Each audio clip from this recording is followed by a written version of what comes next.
tentu saja proses-proses ini tidak bisa lurah berdiri sendiri, kades berdiri sendiri, pasti ada kaitan-kaitannya.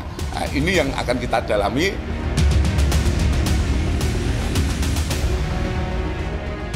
Pembongkaran pagar laut ilegal sepanjang 30,16 km di pesisir utara Kabupaten Tangerang, Banten yang telah selesai dilakukan tak lantas membuat kasus ini terselesaikan. Siapa yang bertanggung jawab secara hukum dalam kasus ini masih menjadi teka-teki. Salah satu aktor dalam kasus pagar laut Tangerang adalah Kepala Desa Kohot Arsin yang hingga kini masih dicari tahu keberadaannya. Warga menyebut Kepala Desa dan Sekretaris Desa menghilang pasca infeksi mendadak Menteri ATR BPN Nusron Wahid. Polisi sebelumnya menyebut Kades mengetahui soal dugaan pemalsuan pembuatan sertifikat di area pagar laut dengan mencatut nama warga. Kami curiga kemana ini, atau ada yang mengemanakan seperti itu ya kira-kira. Jadi dibuatlah laskar. Kalau memang itu dibutuhkan, apabila itu dibutuhkan kami siap. Dan setelah ada penetapan DPO, ya, yang akan kita gali lagi lebih serius keberadaan Arsin. Untuk mendalami peran Kades Kohot, polisi telah menggeledah rumah Kades dan juga Sekdes terkait dugaan pidana pemalsuan dokumen, penerbitan sertifikat hak milik dan hak guna bangunan pagar laut. Dalam penggeledahan, polisi menyita barang bukti, komputer, dokumen, dan jenis surat untuk mencetak giring. Polisi yakin Kades Kohot tidak bekerja sendiri. Peralatan-peralatan lainnya yang kita duga sebagai alat yang digunakan untuk memalsukan gire, dari keterangan Kepala Desa maupun Sekdes juga mengakui bahwa alat-alat itulah yang digunakan. Berlanjut kami yakin ini juga ada proses-proses yang tentu saja proses-proses ini tidak bisa lurah berdiri sendiri, kades berdiri sendiri, pasti ada kaitan-kaitannya. Nah, ini yang akan kita dalami. Keterlibatan pihak lain di luar Kades Kohot dalam kasus pagar laut terlihat dari sudah adanya sanksi untuk pegawai lingkungan Kementerian ATR BPN. Menteri ATR BPN Nusron Wahid telah mencopot 6 pegawai ATR BPN dari jabatannya serta memberikan sanksi berat kepada 2 pegawai lainnya. Kita memberikan sanksi berat, pembebasan dan penghentian dari jabatannya. Yang pertama adalah JS, Kepala Kantor Pertahanan Kabupaten Tangerang pada masa itu. Kemudian SH, ex Kepala Seksi Penetapan Hak dan Pendaftaran. Kemudian ET, ex Kepala Seksi Survei dan Pemetaan. Kemudian WS, Ketua Panitia A. Kemudian YS, Ketua Panitia A. Kemudian NS, Panitia A. Kemudian LM, ex Kepala Survei dan Pemetaan setelah ET. Kemudian KA ex-PLT Kepala Seksi Penetapan Hak dan Pendaftaran. Selain pidana penerbitan sertifikat di atas ruang laut, sejumlah orang juga telah mendorong KPK dan Kejaksaan Agung mengusut tindak pidana lain, seperti dugaan korupsi di kasus pagar laut Kabupaten Tangerang.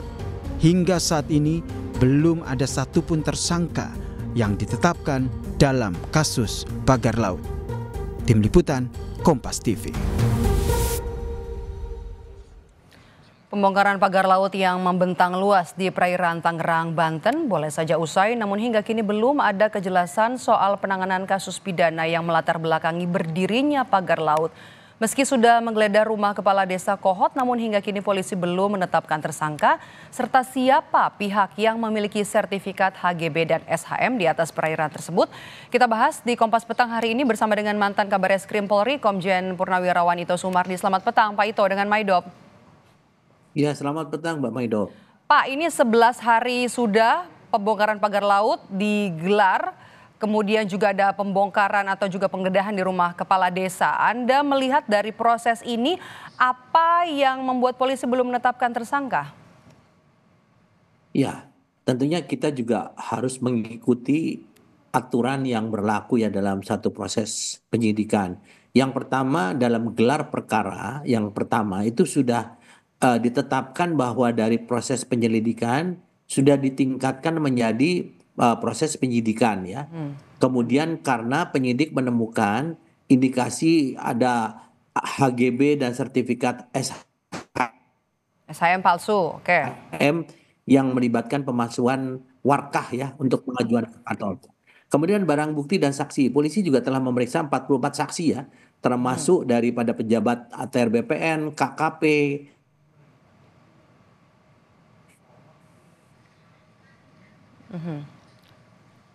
Pak Ito masih bersama kami?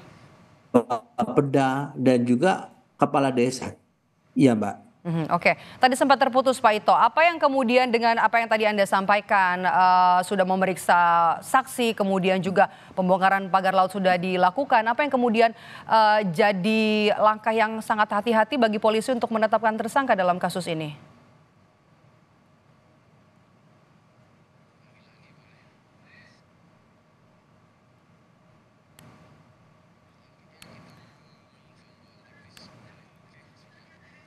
Kami sepertinya mengalami gangguan teknis bersama dengan mantan Kabareskrim Polri Komjen Purnawirawan Ito Sumardi. Saudara, keterangan terbaru dari Bareskrim Polri adalah penetapan tersangka nantinya masih menunggu gelar perkara yang dilakukan. Sejauh ini dari Kementerian ATR BPN sudah mencopot ada 6 pegawai di Kementerian ATR BPN. Kemudian pagar laut juga pertanggal 13 Februari 2025 sudah selesai dibongkar yang berada di kawasan Tangerang, Banten. Kita kembali terhubung dengan Pak Ito Sumardi. Pak Ito, tadi kita sempat terputus. Apa yang membuat polisi sangat berhati-hati untuk menetapkan tersangka dalam kasus pagar laut ini? Ya, tentunya dalam kalau kita ingin menahan seseorang itu sesuai dengan pasal 21 KUHP ya. Ada 3 persyaratan, yaitu dikhawatirkan melarikan diri, menghilangkan barang bukti maupun mengulangi tindak pidana. Itu masa penahanannya 20 hari, Mbak. Nah, kalau bukti-buktinya belum cukup kuat, maka itu diperkirakan nanti akan menjadi masalah bagi pihak kepolisian. Sehingga tentunya permasalahan untuk masalah pagar laut ini bukan hanya semata-mata pidana saja.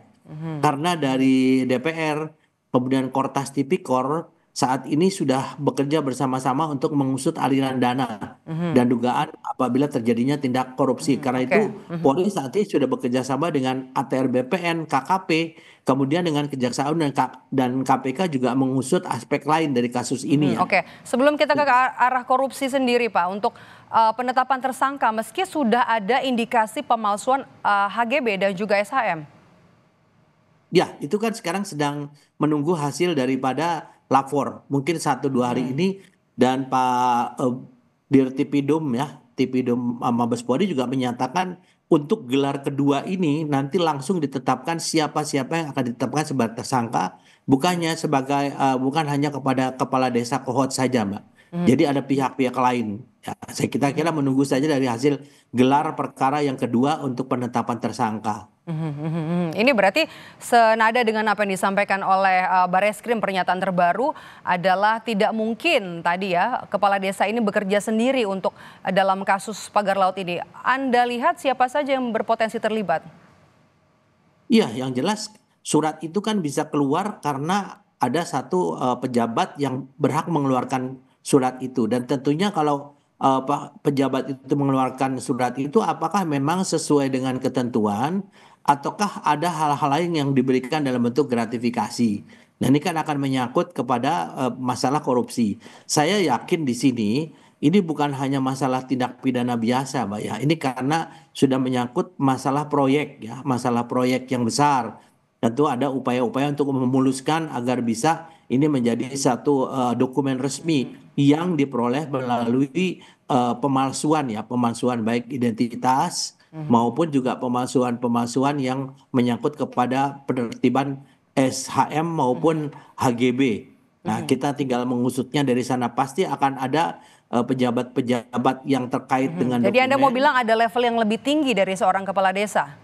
Ya, saya yakin itu ada ya, Mbak. Saya yakin itu ada, dan menurut saya dari penyidik juga sudah mengarah ke sana. Ini yang termasuk membuat polisi sangat berhati-hati. Ya, tentunya harus berhati-hati, Mbak ya, karena ini kan menyidik seseorang itu juga harus memperhatikan hak asasi mereka. Azas praduga tak bersalah juga memang harus dikedepankan ya. Itulah yang mungkin bagi sementara yang pihak yang tidak memahami mengatakan polisi lambat. Sebetulnya ya prosesnya demikian yang harus kita lakukan ya Mbak ya. Oke, berdasarkan pengalaman Anda Pak Ito sebagai Kabarreskrim, kemudian langkah-langkah apa yang seharusnya diambil oleh penegak hukum untuk bisa memastikan kasus ini bisa tuntas dan juga tentunya bisa memberikan keadilan bagi masyarakat? Langkah yang dilakukan oleh Barreskrim saat ini sudah tepat sekali dan sesuai dengan prosedur.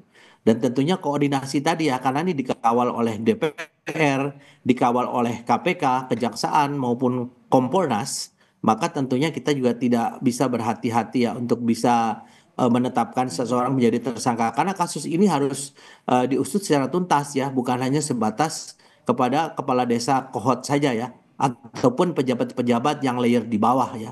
Tentunya kebijakan daripada pimpinan yang di atas ini juga akan diselusuri. Mengapa ini bisa terbit atau tidak ya, dan mengapa ini bisa mudah mungkin diterbitkan, dan ini terkait juga tentunya dengan status daripada proyek di sana yang sudah ditetapkan sebagai proyek strategis nasional. Ini tentunya harus hati-hati kita dalam melakukan penyidikannya, Mbak. Demikian. Oke. Kemudian